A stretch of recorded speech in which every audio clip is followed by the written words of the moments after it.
Rich, creamy आणि फुल on dhaba style gravy. पहिल्याच घासात जिभेवर विरघळणारं texture आणि मसाल्यांचा जबरदस्त फ्लेवर. थेट हॉटेलचा अनुभव. घरच्या साध्या पदार्थाला दिला असा एक रॉयल ट्विस्ट की प्रत्येक घास म्हणेल वाव. मसाल्यांचा परफेक्ट बॅलन्स आणि ग्रेव्हीचं सिल्की टेक्स्चर. करूयात मग सुरुवात. साहित्य थोडक्यात बघूयात आपण. मीडियम साईजचा कांदा मी मिक्सरला फाईन वाटप करून घेतला आहे. मिरची पावडर, मसाला, हळद, जिरं, चवीनुसार मीठ आणि इथे आपली आलं, लसूण, हिरवी मिरची आणि कोथिंबीरीची पेस्ट आहे आणि खडे मसाले. गरम पॅनमध्ये मी इथे 2 चमचे तेल घालून घेतलं आहे. यामध्ये मी घालते मध्यम आकाराचा बटाटा, या पद्धतीने जाडसर स्लायसेस केलेला. तर हे आपल्याला तेलामध्ये छान परतून घ्यायचं आहे. बटाट्याच्या स्लाइसने पातळ नाही केला आहे, थोडं जाडच ठेवलेले आहे. काय मग बटाटे बघून वाटतंय आपण बटाटे बनवतोय. बटाट्याचा वापर तर आपण करणारच होता आजच्या रेसिपीमध्ये, पण त्याच्याबरोबर कॉम्बिनेशनसाठी आणखी एक आपण पदार्थ वापरणार आहोत. आजचं जे आपलं कॉम्बिनेशन आहे ना, अगदी रिच आणि ढाबा स्टाईल.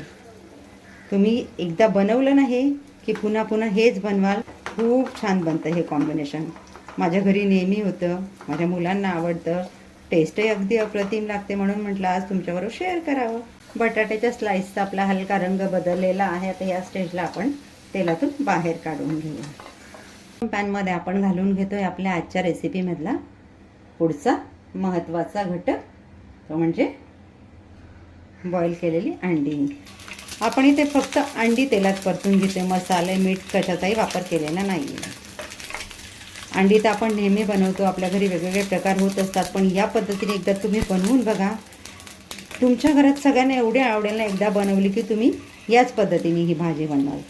भाज्या तर रोजच्याच असतात किचनमध्ये, पण त्याला आपण वेगळा वेगळा फ्लेवर देऊन त्याचे टेस्ट एनहान्स करून एक रिच फ्लेवरफुल डिश तर तयार करू शकतो ना. त्याच टाईप आज आपण बनवतोय rich, creamy, full on dhaba style, silky texture असणारी अंडा बटाटा ग्रेव्ही. अंडी आपण तेलात फ्राय करून घेतलेली आहे. आता एका प्लेटमध्ये ती काढून घेऊया. त्याच पॅनमध्ये मी आणखी 2 ते 3 चमचे तेल घालून घेतले. त्यामध्ये घालतो आपण खडे मसाले, तेजपान, दालचिनी, अर्ध चक्री फूल, 3 काळे मिरे, 3 लवंगा आणि 2 हिरवी वेलची आणि अर्धा चमचा जिरं. खडे मसाले आपल्याला 2 मिनटं छान तेलात परतून घ्यायचे. गॅसची फ्लेम कमी ठेवून त्यांचा सुगंध आपला छान तेलात उतरला पाहिजे. तर इथे मग खड्या मसाल्यांचा एक हलका सुगंध दरवळायला लागलेला आहे. तर यामध्ये घालणार आहोत आपण कांद्याची पेस्ट. कांद्याची पेस्ट देखील आपल्याला छान तेलात परतून घ्यायची आहे, म्हणजे कांद्याचा सगळा कच्चापणा निघेपर्यंत आपल्याला परतायचं आहे. त्यात आपण ॲड करतोय आलं, लसूण, हिरवी मिरची आणि कोथिंबीरीची पेस्ट. ही पेस्ट बनवण्यासाठी मी 2 हिरव्या मिरच्या, 6 ते 7 लसणाच्या पाकळ्या, अर्धा इंच आल्याचा तुकडा आणि कोथिंबीर याची मिक्सरला पेस्ट बनवून घेतलेली आहे. ती आपल्याला त्याचा कच्चापणा निघेपर्यंत कांद्यामध्ये परतून घ्यायची आहे. अद्रक लसूणची पेस्ट आपली छान परतून झालेली आहे. आता यामध्ये आपण घालतोय खोबऱ्याचं वाटप. यासाठी मी किसलेलं खोबरं 4 चमचे घेतलेलं आहे. मिक्सरला वाटप करून घेतलं आहे. मी तव्यावर थोडं त्याला भाजून घेतलेलं आहे, अगदी हलका रंग बदलेपर्यंत. हे सर्व पदार्थ आपल्याला आता तेल सोडेपर्यंत छान परतून घ्यायचं आहे. जोपर्यंत आपला मसाला कडेने तेल सोडत नाही तोपर्यंत परतत राहायचं. मसाला जितका चांगला भाजला जातो ना, तितका त्याचा फ्लेवर भाजीमध्ये छान उतरतो. आपल्या ग्रेव्हीला अगदी क्रीमी टेक्स्चर येण्यासाठी आपण आता मसाला रेडी करून घेतोय. त्यासाठी घेतला आहे मी 4 ते 5 चमचे दही, 1 चमचा मिरची पावडर. तुम्ही मिरची पावडर तुमच्या आवश्यकतेनुसार कमी जास्त घेऊ शकता. 1 चमचा किचन किंग मसाला, हळद. हे आता आपल्याला छान मिक्स करून घ्यायचं आहे. कांदा खोबऱ्याचं मिश्रण आपलं इथे छान परतून झालेलं आहे. तर यामध्ये आपण घालून घेतो आपलं तयार केलेलं दही आणि मसाल्यांचं मिश्रण. आता दही मी आंबट नसलेलं फ्रेश असं घेतलेलं आहे. हे आपल्याला छान मिक्स करून घ्यायचं आहे.